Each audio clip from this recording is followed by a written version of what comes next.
आज कानपुर की हवा में कुछ बदला बदला सा रुख नजर आ रहा था। कानपुर की फिजाओं में भ्रष्टाचार की गंध फैली हुई थी और इस धुंध से जब परत हटी तो मालूम पड़ा कि यहाँ पर आयकर विभाग की रेड पड़ गई है। अब जरा इस बिल्डिंग को गौर से देखिएगा। ये बिल्डिंग है मयूर ग्रुप की। जी हाँ, वही मयूर ग्रुप जो खाद्य तेल और वनस्पति तेल के साथ साथ फूड आइटम्स और पैकेजिंग का काम करती है। कानपुर देहात के रनिया क्षेत्र में इस खाद्य तेल कंपनी की सबसे बड़ी फैक्ट्री है। आयकर की टीम ने यहाँ पर भी छापेमारी के दौरान 1000 एकड़ से ज्यादा जमीनों की खरीद फरोख्त के कागजात भी बरामद किए हैं। आयकर सूत्रों की माने तो यहाँ बड़े पैमाने पर आयकर की चोरी की जा रही थी।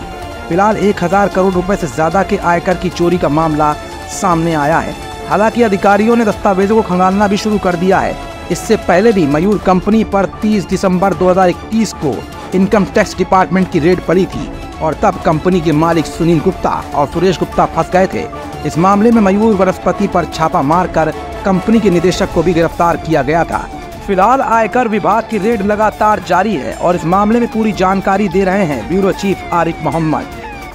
हेलो। हाँ आरिफ, जो आज ये घटना हुई है, जो आईटी की रेड पड़ी है इनकम टैक्स डिपार्टमेंट की मयूर ग्रुप पर, इसके बारे में क्या जानकारी हमें दर्शक करना चाहेंगे? जी सर, आपको बताना चाहेंगे कि रनिया की मयूर फैक्ट्री में आयकर टीम का छापा 8 घंटे से इनकम टैक्स की बराबर रेड चल रही है। लेकिन रेड के मुताबिक इसमें देखा जा रहा है कि जो भी कर्मचारी इसमें कार्यरत हैं उनसे भी पूछताछ की जा रही है और अभिलेख इनके खंगाले जा रहे हैं।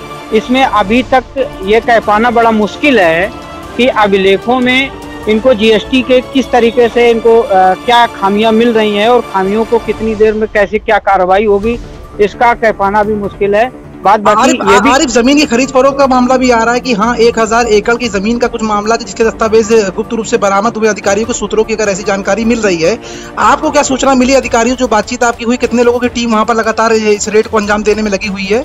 जी बिल्कुल बिल्कुल, ये रनिया जो सर कानपुर देहात क्षेत्र में पड़ता है, वहाँ पर आसपास के क्षेत्रों में जो भी जमीन थी उसका इन्होंने खरीद फरोख्त किया है। खरीद फरोख्त के आधार पर उसके कुछ दस्तावेज भी मिले हैं। लेकिन इस बाबत जब अधिकारियों से बातचीत करना चाहा तो उन्होंने इस पर कोई बात करने से उन्होंने साफ इनकार किया है और उनकी अपनी जांच चल रही है और उन्होंने ये बताया है कि हमारे अधिकारियों ने अभी कुछ भी बताने से मना किया हुआ है। आरिफ, इससे पहले भी एक बार इनके ऊपर रेड पड़ी है। जो सुनील गुप्ता हैं वो एक बार अरेस्ट किए गए थे, उनका निदेशक भी अरेस्ट किए गए थे। तब क्या मामला था और तब के मामले और अब के मामले में क्या डिफरेंस नजर आ रहा है, क्या विभिन्नता नजर आ रही है आपको?